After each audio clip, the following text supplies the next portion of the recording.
Hello, Taylor. This is also Taylor commenting. Oh, also Taylor Reed. I don't know if I'm sure you've seen my name, but every time I saw your name, I kind of did a double take, like, wait, is that me? But I am commenting here on your week 4 discussion board. Hope you are doing well. I thoroughly enjoyed your post here today. I'm kind of going to jump right into it.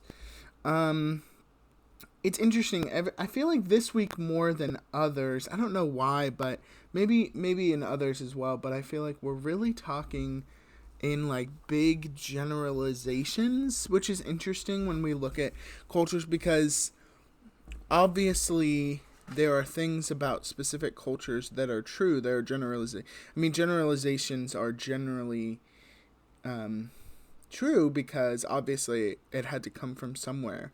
But I think it's interesting that a lot of these things, I wonder how, I'm sure there are lots of Asian American cultures that are still true. Like, this is still true as far as seeking mental health. The family unit is very important.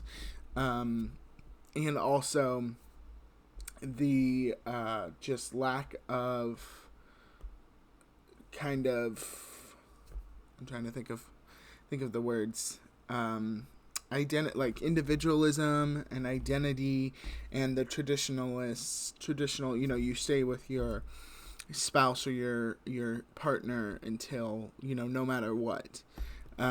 This kind of loyalty to the bigger unit as a whole rather than loyalty to the individual. And I think when you look at like millennials or even like Gen Z, I think that's kind of like they're taking a back seat a little bit. They're kind of learning different things, and I think the rooted culture, Asian culture, is kind of learning to live with that and live with the, at least just from my kind of peripheral experience of watching that in the modern kind of society and culture, with this specific culture of Asian Americans. So that's interesting. I wonder how much it'll change in the next 20 or 30 years even. Because I think a lot of minorities are kind of changing.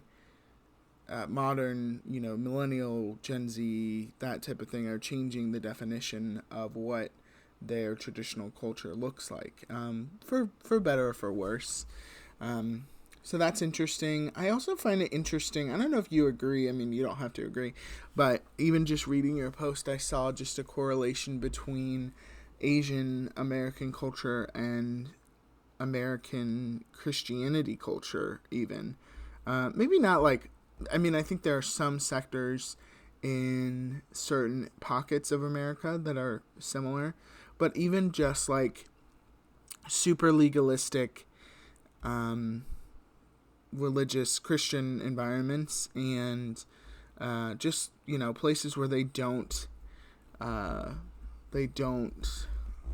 allow women to do anything. They don't they kind of put down women. They basically kind of raise their children in a certain environment, and we're seeing that today. So I think it's interesting. There's some similarities between the two. I think as far as Christianity cultures, there's still like a individualism, interestingly enough. But I don't know. I just find that interesting. I think they have a lot more in common than we think they do, as far as when you get to those households that are pretty authoritative and legal. I don't want to use the word legalistic again, but legalistic is kind of the only word I can think of. But yeah, anyway, I found that interesting. Again, I really enjoyed your post, and hope you're having a great week. Thanks so much.